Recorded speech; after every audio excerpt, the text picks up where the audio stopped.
Hey everyone, welcome back to the channel.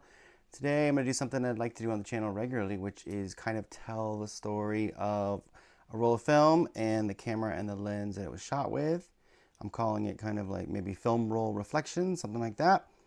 Today, by the title, you might have noticed, most notably perhaps, is that I have the Helios 44-2 lens, which is all over the internet. I'm sure you've probably watched many videos already before this one about that lens. I shot, as you can see on the left, this is the journey on the left of your screen, but I shot Fuji Color Superior Extra 400. I'll talk about it later, but I feel like this might be a little old, maybe expired. This is obviously not the one I shot, but this is a similar batch. And the camera was one that I just find really beautiful, love it. It was my first time shooting it. This was a first go at all of these things because I had originally tried to shoot the Helios with the Zenit that it came on, but the Zenit had problems, so we just moved it on over to the Yashica. So this Yashica TL Electro X, we'll talk about it in a second, but is a M42 mount camera. I've got another one I'll show you in a second, and we'll talk about that system a little bit.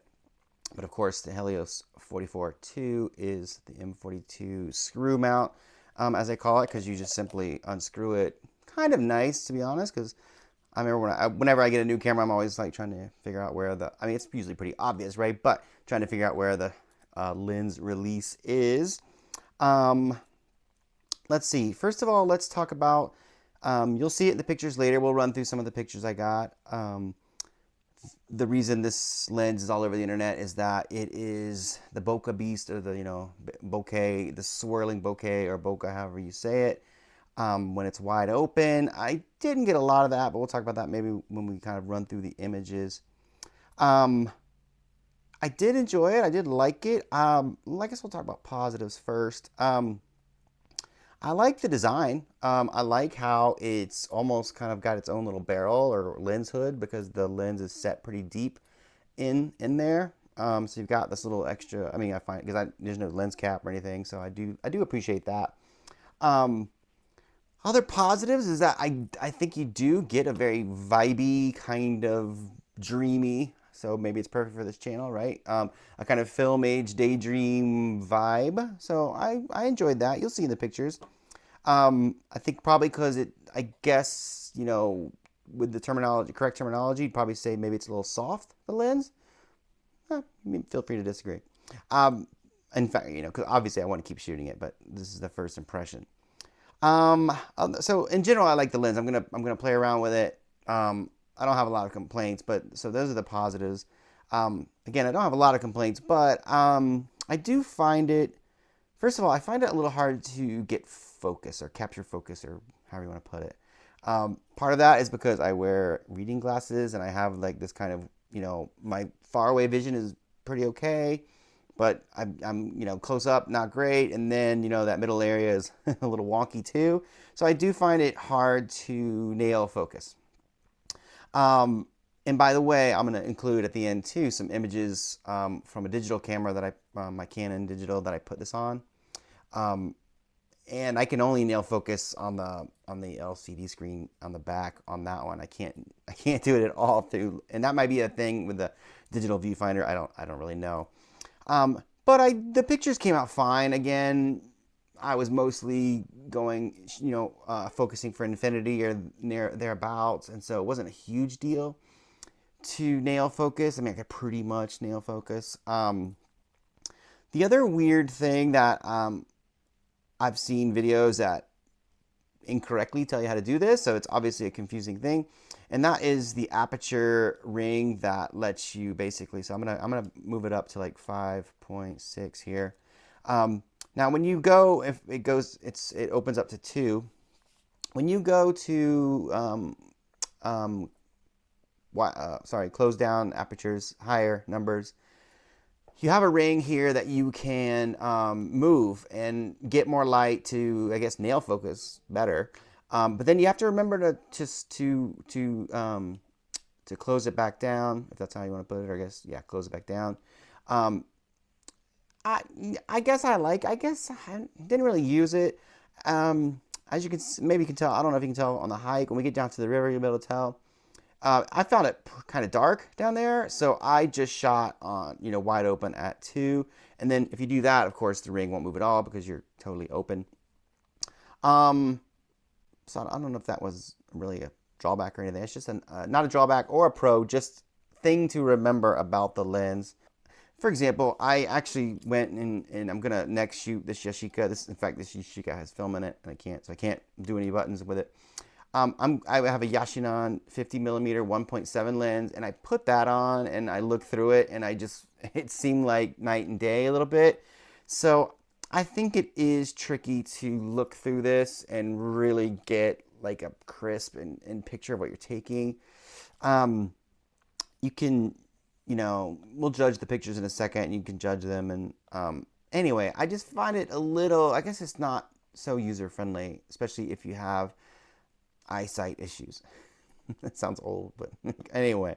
But about the M42 system, I'm glad I have lenses in that system. This Yashica is very promising. For example, I can post an image of a list of other cameras. By the way, I just busted this one out. This is the Mamiya Secor.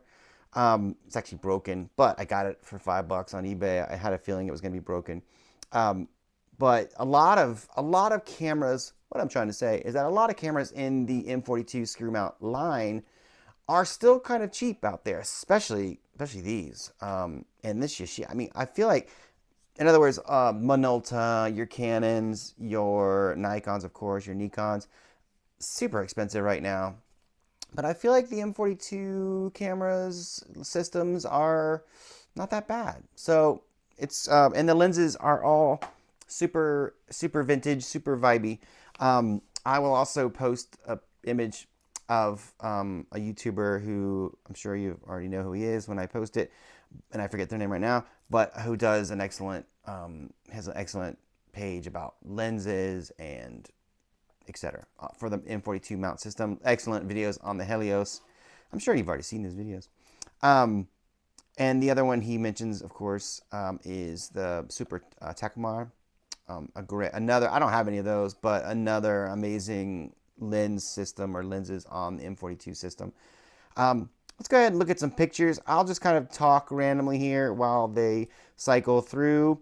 As you can tell from the video that we've been watching on the left of your screen, I went with a friend of mine he was going to go fly fishing, so I followed him down with my cameras. I had a couple other cameras on that journey, but this video, of course, is about this one. I remembered one pro, actually, while I'm talking about that. I had with me on that day also a 28 millimeter, I think it was on my Minolta, and I don't, about fly fishing and fishing in general, like he didn't want me to be like right next to him and really close, right? So he told me to hold back, and it was fine. It was actually worked well for the pictures anyway. But I really appreciated the 58 millimeter focal range on this. So again, my 28 millimeter was like the pictures I got back from that 28 millimeter, probably better quality in terms of the Minolta, and I forget what lens that is, but on there, the 28 millimeter, I think just a Vivitar or something, if that's the right system, I forget. But I did really appreciate this 58 millimeter focal length. The pictures from that day ended up being, the ones from this camera and this lens ended up being my favorites. Not so much because of the quality of the image, like you'll see it maybe a little fuzzy, a little dark, but because of the focal length, I could just kind of get my friend kind of, create a little bit of separation and a nice feel with like him in the middle of the river and everything around. So I did enjoy the focal length, and I do have tons of 50 millimeters, but this one, it felt different for some reason. I'm not really sure. I'm not really sure what's going on there. So just cycling through one of these, I'll post it right now while I'm talking about it. You'll see a little bit of the swirling bokeh or polka. I feel like I say bokeh, but anyway. The picture of me and my foot and the beer. But otherwise, I didn't really notice a lot. of that. But because that's not the kind of shooting I was doing that day. So I understand that it wasn't, wasn't going to happen on that trip. The last thing I'll post for this video is like I said, I do have a mount, an adapter for the Canon EOS EF system. And so I have put this lens on, I think it's a 50D, y'all. I have an old Canon digital camera that I got for 50 bucks. Again, I cannot nail focus unless it's on the LCD screen in the back. But I will include a couple of images that I've taken with it on that system. I mean, they're fine. I don't really, nothing to write home about. So, but at least I do have that adapter, and I do plan on getting more M42 mount lenses. So it's nice to have the adapter, and I can use vintage lenses on more modern computers, etc. Hey, that's it. Thanks for watching. I appreciate it. I hope that was somewhat helpful. Again, my thoughts are going to be beginners' thoughts on some of these things, and like what challenges beginners might face, because I've only been shooting film for maybe 3 or 4 months. But hey, good luck out there. And of course, highly recommended. No surprise, it's out there all over in the internet. And by the way, look up the Yashica cameras, because these are amazing. Okay, thanks for watching, and I'll see you next time. Thanks. Appreciate it.